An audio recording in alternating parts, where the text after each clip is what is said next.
തളിപ്പറമ്പ് മണ്ഡലത്തിൽ CPM സംസ്ഥാന secretary MV ഗോവിന്ദന്റെ ഭാര്യ PK ശ്യാമളയെ സ്ഥാനാർത്ഥിയാക്കുന്നതിൽ പാർട്ടിയിൽ എതിർപ്പ് ശക്തം.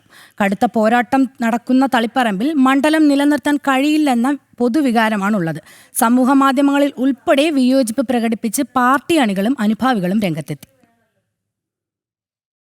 തളിപ്പറമ്പിൽ CPM സംസ്ഥാന സെക്രട്ടറി MV ഗോവിന്ദന്റെ ഭാര്യ PK ശ്യാമള സ്ഥാനാർത്ഥിയാകുമെന്ന വിവരങ്ങൾക്ക് പിന്നാലെ പാർട്ടിക്കുള്ളിലും അണികൾക്കിടയിലും എതിർപ്പ് ശക്തമാകുന്നു.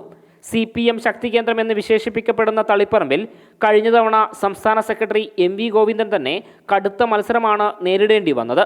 അത്തരമൊരു സാഹചര്യം നിലനിൽക്കെ PK ശ്യാമളയെ സ്ഥാനാർത്ഥിയാക്കിയാൽ തളിപ്പറമ്പിൽ കനത്ത തിരിച്ചടിയാകും ഉണ്ടാകുക എന്നാണ് പൊതുവികാരം. ആന്തൂരിലെ വ്യവസായിയായ സാജന്റെ ആത്മഹത്യയുടെ പേരിൽ ആരോപണവിധേയയായ ശ്യാമളയ്ക്ക് പൊതുസമൂഹത്തിൽ നല്ല പേരല്ലെന്ന വിമർശനവും ശക്തമാണ്. മാത്രമല്ല PK ശ്യാമളയെ അംഗീകരിക്കാൻ പ്രയാസമുണ്ടെന്നും ജനങ്ങളുമായി ബന്ധമില്ലെന്ന വിമർശനവുമായി പാർട്ടി അണികൾ തന്നെ രംഗത്തെത്തിയിട്ടുണ്ട്. PK ശ്യാമളയാണ് സ്ഥാനാർത്ഥിയെങ്കിൽ തളിപ്പറമ്പ് മണ്ഡലം UDFന് തളികയിൽ വെച്ചു കൊടുക്കുന്ന അവസ്ഥയാണ് ഉണ്ടാകുക എന്നാണ് പ്രധാന ആരോപണം. ഏതായാലും PK ശ്യാമളയുടെ സ്ഥാനാർത്ഥിത്വത്തിനെതിരെ ജില്ലയിൽ ഉയരുന്ന പ്രതിഷേധങ്ങളെ തണുപ്പിക്കുക എന്നത് പാർട്ടിക്ക് വലിയ തലവേദനയാകാനാണ് സാധ്യത. ജനം, കണ്ണൂർ.